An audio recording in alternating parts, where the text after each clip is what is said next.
লন্ডনে বেগম খালেদা জিয়ার স্বাস্থ্যের বিভিন্ন পরীক্ষা নিরীক্ষা চলছে জানালেন ডাক্তার জাহিদ। শতাধিক পণ্য সেবার উপর মূল্য সংযোজন কর ও শুল্ক বাড়িয়ে অধ্যাদেশ জারি। হাসিনার দুর্নীতি তদন্তে যৌথ টাস্কফোর্স গঠনের সিদ্ধান্ত। এস আলম সহ 9 প্রতিষ্ঠানের বিরুদ্ধে অনুসন্ধান শুরু। মন্ত্রিত্ব হারাতে পারেন টিউলিপ, দায়িত্ব থেকে সরে দাঁড়ানোর আহ্বান দ্য টাইমসের।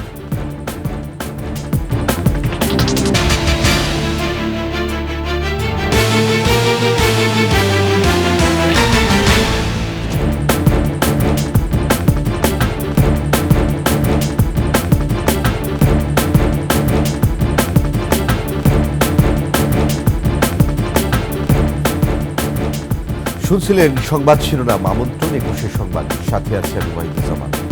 দর্শক, 21 টেলিভিশনের সংবাদ একই সাথে সরাসরি দেখতে পাবেন আমাদের ফেসবুক পেজ www.facebook.com/21 এছাড়া সাবস্ক্রাইব করতে পারেন www.youtube.com/21 চ্যানেলে। লন্ডনে বিএনপি চেয়ারপারসন ও সাবেক প্রধানমন্ত্রী খালেদা জিয়ার স্বাস্থ্যের বিভিন্ন পরীক্ষা নিরীক্ষা শুরু হয়েছে। এসব পরীক্ষা করতে বেশ কয়েকদিন সময় লাগবে। আজ সংবাদ মাধ্যমে এসব কথা জানিয়েছেন খালেদা জিয়ার ব্যক্তিগত চিকিৎসক AZM জাহিদ হোসেন।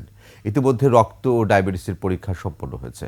লন্ডনের দ্য ক্লিনিকের অধ্যাপক জন প্যাট্রিক কেনেডির তত্ত্বাবধানে লিভার, কিডনি ও হৃদরোগ বিশেষজ্ঞরা খালেদা জিয়ার কিছু পরীক্ষার রিপোর্ট পর্যালোচনা করেছেন।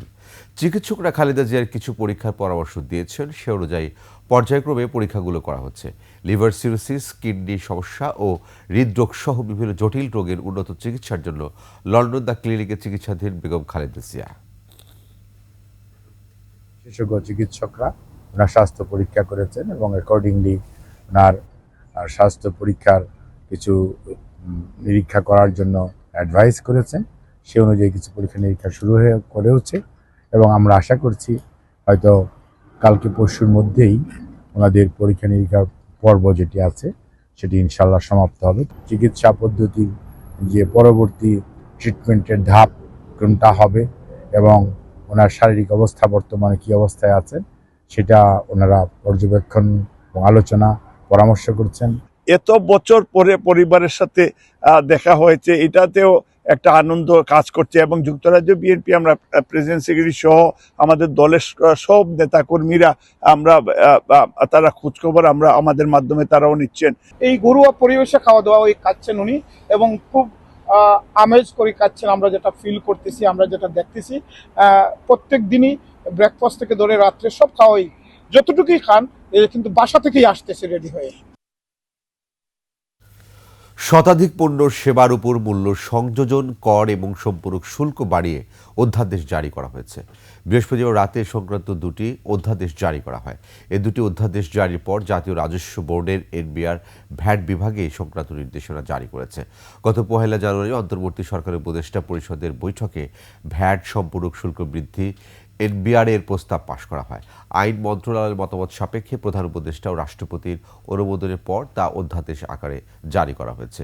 জাতীয় সংসদ না থাকায় অধ্যাদেশের মাধ্যমে শুল্ক কর বৃদ্ধির এই সিদ্ধান্ত নিয়েছে সরকার।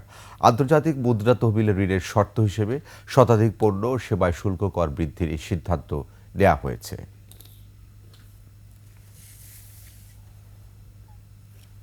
ক্ষমতাচ্যুত প্রধানমন্ত্রী শেখ হাসিনার দুর্নীতির ফিরিস্তি খুঁজতে দুদকের নেতৃত্বে যৌথ টাস্কফোর্স গঠনের সিদ্ধান্ত হয়েছে। এছাড়া বিগত সরকারের সুবিধাভোগী এস আলম গ্রুপ, বেক্সিমকো সহ শীর্ষ 9 ব্যবসায়ী প্রতিষ্ঠান ও সাবেক ভূমিমন্ত্রী সাইফুজ্জামানের বিরুদ্ধে অনুসন্ধান চালাতে যৌথ কমিটি গঠন করেছে দুদক। এদিন সাবেক এমপি নিক্সন চৌধুরী ও তার স্ত্রীর বিরুদ্ধে অবৈধ সম্পদ অর্জনের অভিযোগেও মামলা করে সংস্থাটি। নিয়মিত ব্রিফিংয়ে এসব তথ্য জানান দুদক মহাপরিচালক আক্তার হোসেন। তাজিলা তাসনিমের রিপোর্ট। ছাত্র জনতার অভ্যুত্থানের মুখে পালিয়ে যাওয়ার পর থেকে প্রতিদিনই বেরিয়ে আসছে শেখ হাসিনার নিত্য নতুন দুর্নীতির খবর। মেগা প্রকল্পের লুটপাট, প্লট বরাদ্দ কিংবা বিদেশে অর্থ পাচার সহ দুর্নীতির অভিযোগ। এমন প্রেক্ষাপটে হাসিনার দুর্নীতি অনুসন্ধানে দুদকের নেতৃত্বে NBR, CID ও BFIUর সমন্বয়ে টাস্কফোর্স গঠনের সিদ্ধান্ত নেওয়া হয়েছে। বিগত সরকারের সময় সুবিধাভোগী 9 ব্যবসায়ী প্রতিষ্ঠান S Alam, Beximco, Bashundhara, Nasa, Nabil, Summit, Gemcon, Sikder, Orion group এবং সাবেক ভূমিমন্ত্রী সাইফুজ্জামানের বিরুদ্ধে যৌথ টাস্কফোর্সে কাজ করতে কমিটিও গঠন করছে দুদক। 10টা টিম গঠন করার কথা। এদিকে রাজনীতির মাঠে বিতর্কিত বক্তব্য নিয়ে আলোচিত শেখ হাসিনার আত্মীয় ফরিদপুর 4 আসনের সাবেক এমপি নিক্সন চৌধুরী ও তারিন হোসেনের বিরুদ্ধে মামলা করেছে দুদক। নিক্সন চৌধুরী 11 কোটি টাকারও বেশি জ্ঞাত আয় বহির্ভূত সম্পদ অর্জন এবং 55টি ব্যাংক হিসাব ব্যবহার করে 1402 কোটি টাকারও বেশি অস্বাভাবিক লেনদেনের মাধ্যমে মানি লন্ডারিং সংক্রান্ত অপরাধের দায়ে একটি মামলা রুজু করা হয়েছে। 8 কোটি টাকারও বেশি জ্ঞাত আয় বহির্ভূত সম্পদ অর্জন এবং 17টি ব্যাংক হিসাব ব্যবহার করে 1760 কোটি টাকারও বেশি অস্বাভাবিক লেনদেনের অভিযোগে তারিন হোসেন ও জনাব মুজিবুর রহমান চৌধুরীর বিরুদ্ধে একটি মামলা রুজু করা হয়েছে। সাবেক মন্ত্রী এমপিদের অস্বাভাবিক লেনদেনের পেছনে কোনো ব্যাংক কর্মকর্তা জড়িত থাকলে তাদের বিরুদ্ধে ব্যবস্থা নেওয়া হবে বলেও জানান দুদক মহাপরিচালক। আরও কারো সংশ্লিষ্টতা যদি পাওয়া যায় তাহলে এই মামলার সাথে সেগুলো অন্তর্ভুক্ত হবে। তানজিলা তাসনিম, 21 টেলিভিশন, ঢাকা। চাপে মন্ত্রিত্ব হারাতে পারেন টিউলিপ সিদ্দিক, তবে এখনই তার পদ যাচ্ছে না যদি না তিনি নিজ থেকে পদত্যাগ করেন।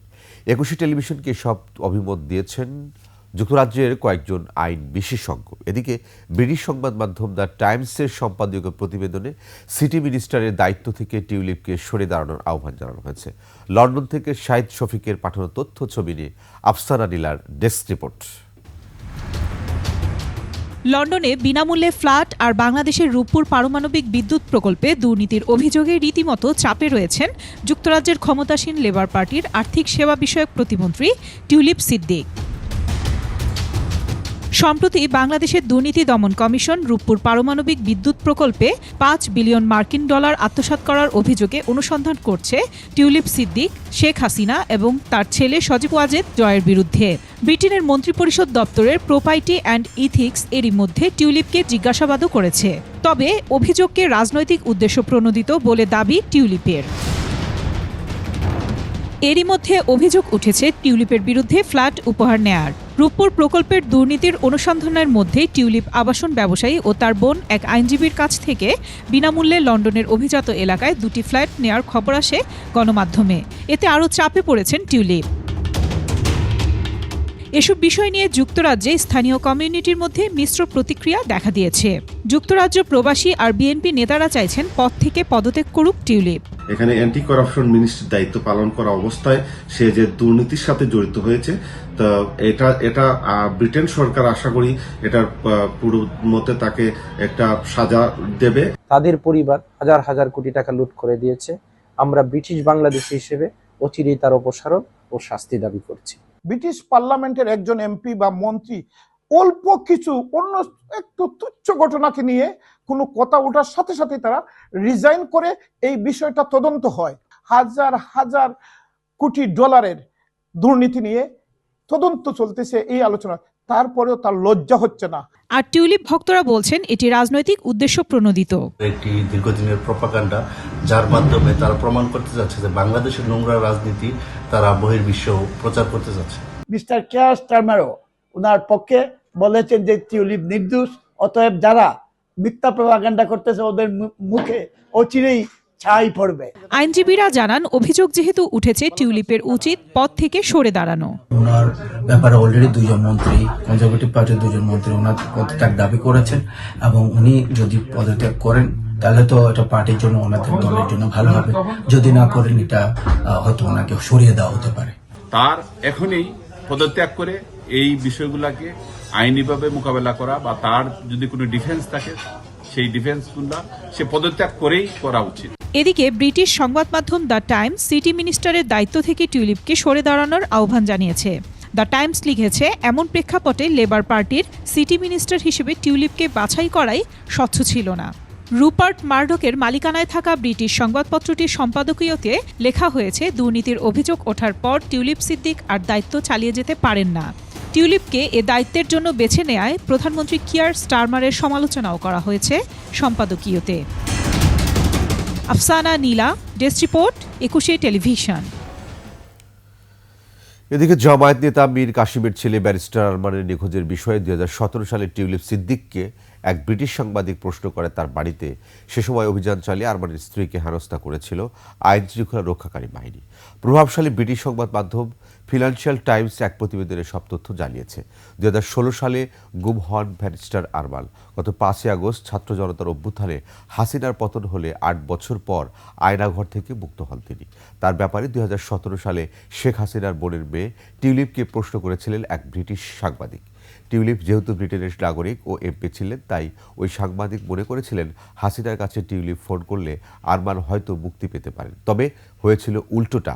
ঢাকার বাড়িতে অভিযান চালিয়ে সে সময় আইন শৃঙ্খলা রক্ষাকারী বাহিনী নানাভাবে হেনস্থা করে ব্যারিস্টার আরমানের স্ত্রীকে।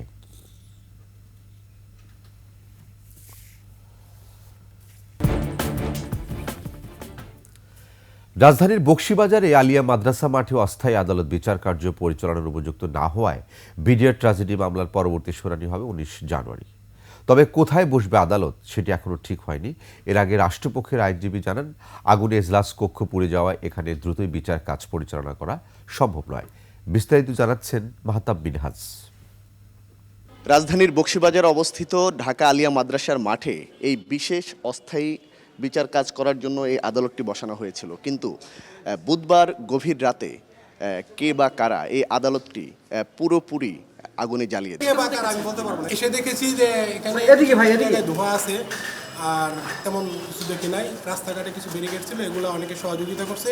অস্থায়ী আদালত বকশীবাজার আলিয়া মাদ্রাসা থেকে সরিয়ে নেওয়ার দাবিতে বুধবার থেকে আন্দোলন করছে মাদ্রাসার শিক্ষার্থীরা। পরে বৃহস্পতিবার বেলা 11টার দিকে আন্দোলন প্রত্যাহার করে তারা বলছে 3 মাসের কথা বলে 2012 সাল থেকে মাঠে অস্থায়ী আদালত বসানোই একাডেমিক কার্যক্রম বিঘ্নিত হচ্ছে। বিচার বসার একটা ব্যবস্থা ছিল, কিন্তু এটা আমরা চাই না। যেহেতু আমাদের আলিয়া মাঠ, আমরা চাই এটা যাতে অস্থায়ী আদালতটা এখানে না বসে। স্থায়ীকরণ এটা তো আসলে কোনো মতে আমরা আশা করি না, কারণ যে তারা তাদের কমিটমেন্ট তারা রাখতে পারে। এমন পরিস্থিতিতে সকাল 11টার দিকে অস্থায়ী আদালত পরিদর্শনে আসেন মামলা পরিচালনাকারী বিচারক, রাষ্ট্রপক্ষের আইনজীবী ও আসামি পক্ষের আইনজীবী। পরিদর্শন শেষে রাষ্ট্রপক্ষের আইনজীবী জানান, বিচার কার্য পরিচালনার পরিবেশ না থাকায় আলিয়া মাদ্রাসা মাঠে অস্থায়ী আদালতে হচ্ছে না শুনানি। আজকের এই প্রেক্ষাপটে নিঃসন্দেহে এখানে আদালত পরিচালনা করার মতো কোনো প্রেক্ষাপট নাই। এটা উনি অবহিত হলেন, একমত হলেন।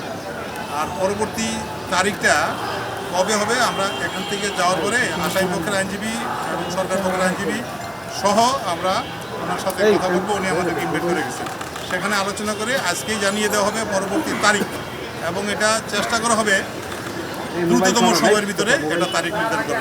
এদিকে আসামি পক্ষের আইনজীবী বলেন, এভাবে বিচার বিঘ্নিত হয় ন্যায় বিচার বঞ্চিত হচ্ছেন বিডিআর সদস্যরা। আজকে যারা ভেতরে আছেন, নিগৃহীত হচ্ছেন, জেলে আছেন, তারা এই অন্যায় অপকর্মের সাথে কোনোভাবে জড়িত না। এটা জেনেও আজকে আমরা পতিত সরকারের পরিবর্তিত একটি নূতন প্রসিকিউশন পেলাম, কিন্তু আজকে নূতন প্রসিকিউশন আজকে আমাদেরকে বিচার পাওয়ার, নিরীহ মানুষদেরকে বিচার পাওয়ার কোনো ব্যবস্থা করলেন। গত 24 ঘন্টায় এই মামলাটি কোথায় অনুষ্ঠিত হবে, আদালত কোথায় বসবে, তার জন্য সীমাহীন নাটকে তো আমরা দেখি। এই মামলার বিচার কার্য পরিচালনার জন্য পুরনো জেলখানা ও নারী কারাগার সহ কেরানীগঞ্জে ঢাকা কেন্দ্রীয় কারাগারের নাম প্রস্তাবনায় রয়েছে। পুরোনো জেলখানায় দেওয়া যায় কিনা, আর একটা মহিলা কারাগার আছে, এখানে দেওয়া যায় কিনা। মাহতাব মিনহাজ, 21 টেলিভিশন, ঢাকা। পিলখানা হত্যাকাণ্ডের সুষ্ঠু বিচার, চাকরিচ্যুত নির্দোষ বিডিআর সদস্যদের চাকরিতে পুনর্বহাল ও ক্ষতিপূরণের দাবিতে টানা 2 দিন ধরে কেন্দ্রীয় শহীদ মিনারে অবস্থান কর্মসূচি পালন করেছে ভুক্তভোগী বিডিআর সদস্য তাদের পরিবার। 2 দিন পর আজকে অন্তর্বর্তী সরকারের পক্ষ থেকে আন্দোলনকারীদের পিলখানা হত্যাকাণ্ডের সঠিক তদন্ত সুষ্ঠু বিচারের আশ্বাস দেওয়া হয়। বিস্তারিত সিরাত আল মুস্তাকিমের রিপোর্টে। গত 2 দিন ধরে কেন্দ্রীয় শহীদ মিনারে অবস্থান কর্মসূচি পালন করে আসছে বিডিআর সদস্য, তাদের পরিবার ও স্বজনেরা। বৃহস্পতিবার দুপুরের পর শাহবাগে প্রায় 2 ঘন্টা ব্লকেট কর্মসূচি পালন করে আন্দোলনকারীরা। পরে আবারও ফিরে যায় শহীদ মিনারে।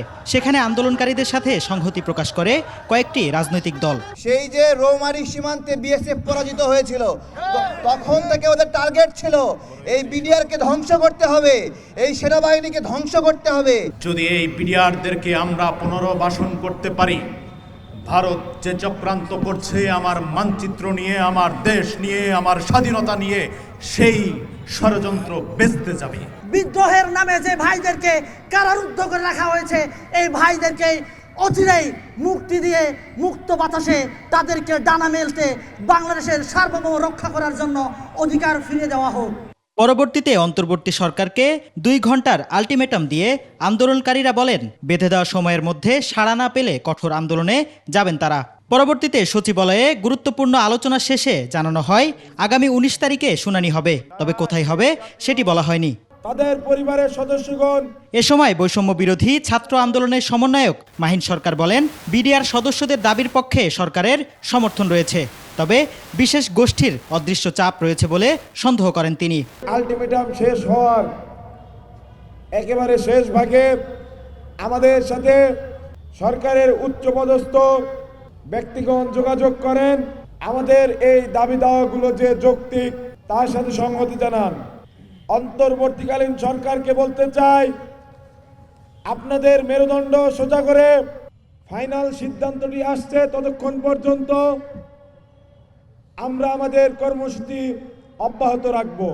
শুক্র ও শনিবার নিজ নিজ জেলায় গণসংযোগ এবং রোববার প্রতি জেলার প্রেস ক্লাবের সামনে মানববন্ধনের আহ্বান জানান মাহিন সরকার। রোববারের পরে পরবর্তী কর্মসূচি ঘোষণা করা হবে বলেও জানান তিনি। তার পরবর্তী যে কর্মসূচি রবিবারের পরে ঘোষণা করা হবে।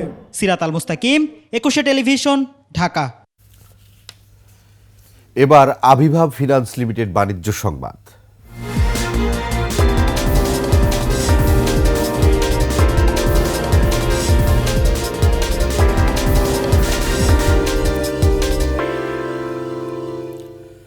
বর্ধিত হারে ভ্যাট আরোপের সিদ্ধান্ত প্রত্যাহার না হলে অনির্দিষ্টকালের জন্য হোটেল রেস্তোরাঁ বন্ধ রাখার হুঁশিয়ারি দিয়েছে বাংলাদেশ রেস্তোরাঁ মালিক সমিতি।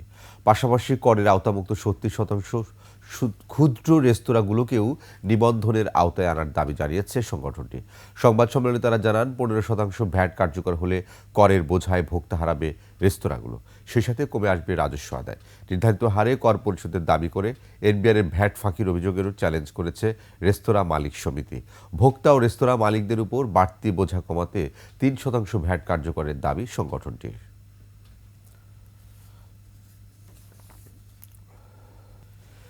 শেষ করছি 21 সংবাদ। যাওয়ার আগে সংবাদ শিরোনামগুলো আরও একবার। লন্ডনে বেগম খালেদা জিয়ার স্বাস্থ্যের বিভিন্ন পরীক্ষা নিরীক্ষা শুরু। শতাধিক পণ্য সেবার উপর মূল্য সংযোজন কর ও শুল্ক বাড়িয়ে অধ্যাদেশ জারি। হাসিনা দুর্নীতি তদন্তে যৌথ টাস্ক ফোর্স গঠনের সিদ্ধান্ত। এসালাম সহ 9 প্রতিষ্ঠানের বিরুদ্ধে অনুসন্ধান শুরু। মন্ত্রিত্ব হারাতে পারেন টিউলিপ, দায়িত্ব থেকে সরে দাঁড়ানোর আহ্বান দ্য টাইমসের।